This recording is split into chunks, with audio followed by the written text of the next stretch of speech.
오늘 본문 말씀입니다. 사도행전 20장 17절부터 27절까지의 말씀입니다.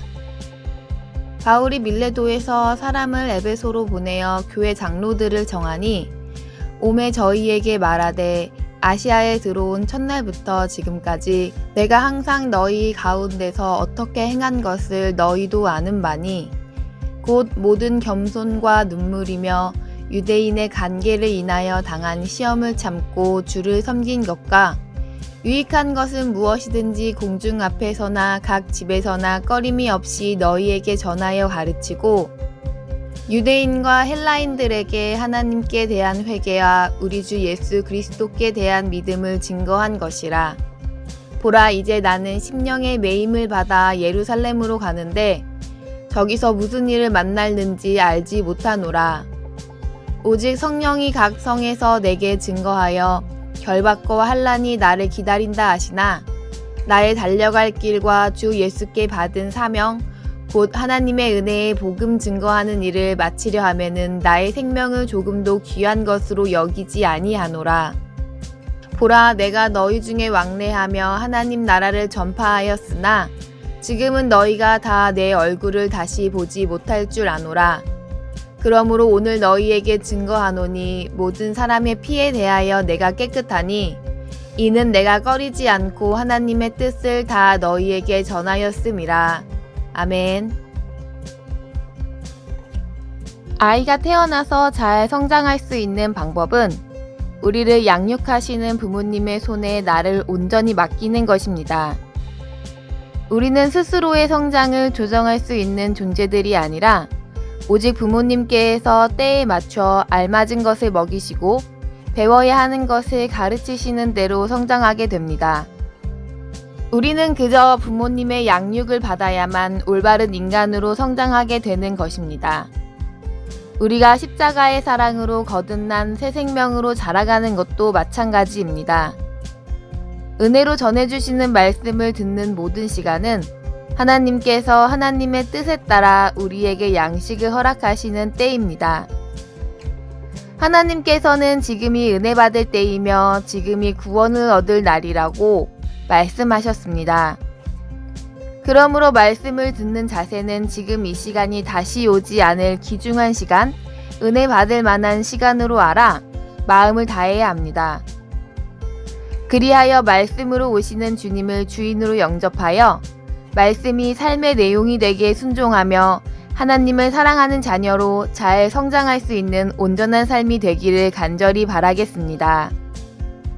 오늘 본문 말씀은 바울 사도의 유언과도 같은 말씀으로 밀레도에서 사람을 보내어 에베소 장로들을 초청하여 하시는 말씀입니다.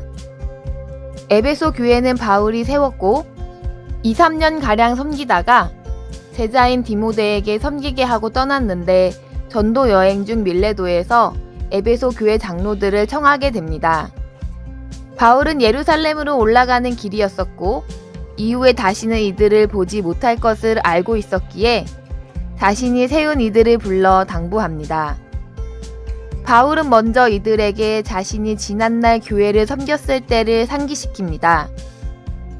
18절 말씀을 보면 바울은 너희 가운데서 어떻게 행한 것을 너희도 아는 바라고 말씀했는데 말씀을 전하는 사람은 그저 말씀만 전하고 그의 삶은 말씀과 단절된 삶을 살아서는 안 됨을 알 수 있는 대목입니다. 그들과 함께 말씀대로 순종하는 삶을 살아야 합니다. 우리가 아이를 키울 때도 그 아이와 함께 살아가는 것이 양육이지 그저 먹을 것을 제공하고 삶은 단절된 채로 산다면 사육이 되는 것입니다. 그래서 베드로도 사역자들에게 주장하는 태도가 아닌 본을 보이라고 말씀하신 것입니다. 이어서 바울 사도는 20절에서 유익한 것은 무엇이든지 어디서나 꺼림이 없이 전하여 가르쳤다고 증거합니다.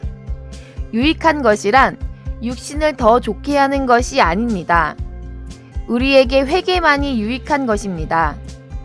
우리의 죄악을 말씀으로 정확하게 가르쳐 죄악에서 돌아서도록 하는 것이 우리에게 유익한 유일한 것입니다.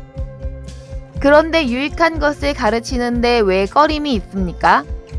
그것은 그 유익한 것이 사람이 듣기에 기쁘지 않기 때문입니다. 나의 육신적인 만족, 육신적인 쾌락, 육신을 위해 쌓아두는 모든 것을 버리라고 할 때 그것을 정말 기쁘게 받는 사람보다는 오히려 전하는 자를 미워하기도 하기 때문에 꺼릴 수밖에 없는 것입니다. 말씀을 전하는 이는 좋지 못한 평을 들을까봐, 나의 체면이 손상될까봐 꺼림으로 유익한 것을 가르치지 못하고 부드러운 말로 더 많은 사람에게 환영받기를 도모하지 말아야 한다는 말씀입니다. 그러므로 우리는 내게 능력 주시는 자 안에서 모든 것을 할 수 있다는 말씀을 기억해야 합니다. 남들이 못하는 어떤 육신적인 위대한 일을 할 수 있다는 것이 아니라 예수님 안에서 나를 부인할 수 있다는 말씀입니다. 우리가 하나님께 순종하면 고난과 환난에 직면할 수 있습니다. 육신적인 환난일 수도 있으며 내 마음에 당하는 고난일 수도 있습니다. 그러나 우리가 하나님 말씀을 듣고 내가 가야 할 길을 반드시 가야만 되는 사실을 받아들여 말씀에 심령이 매인다면 아무나 가기 힘든 그 길을 갈 수 있게 된다는 것입니다. 이러한 바울 사도의 일생은 26절에 모든 사람의 피에 대하여 깨끗하다는 증언으로 마무리합니다.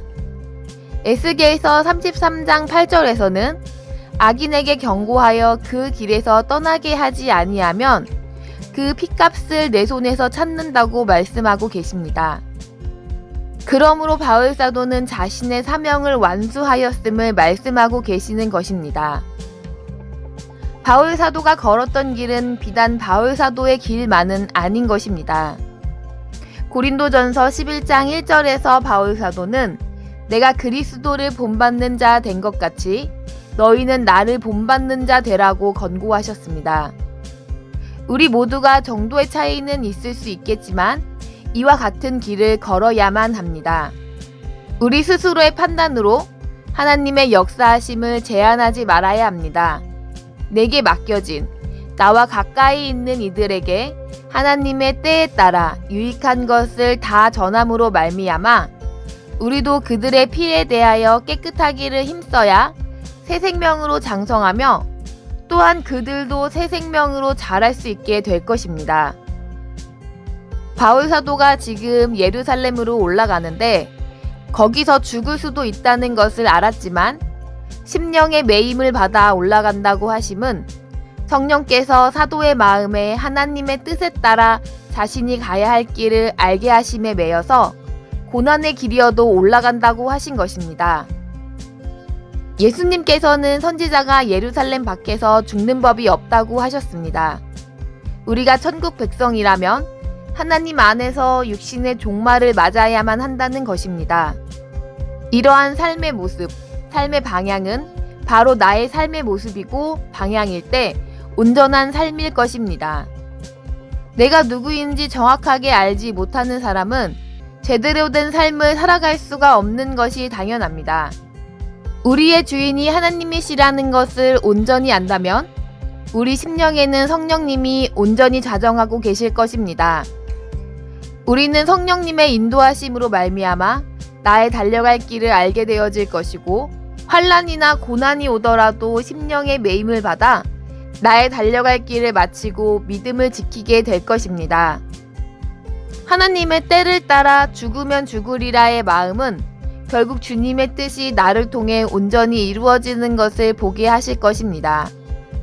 바울 사도는 자신의 마지막을 알았고 그 마지막 길에서 자신의 달려갈 길을 마쳤다고 말할 수 있는 그 믿음을 우리는 다시 한번 생각해 보아야 합니다. 우리는 육신의 종말을 맞이할 때 나의 후손들에게, 나에게 맡겨진 영혼들에게 어떠한 말로 자신을 증거할 수 있을지 생각해 보시길 바랍니다.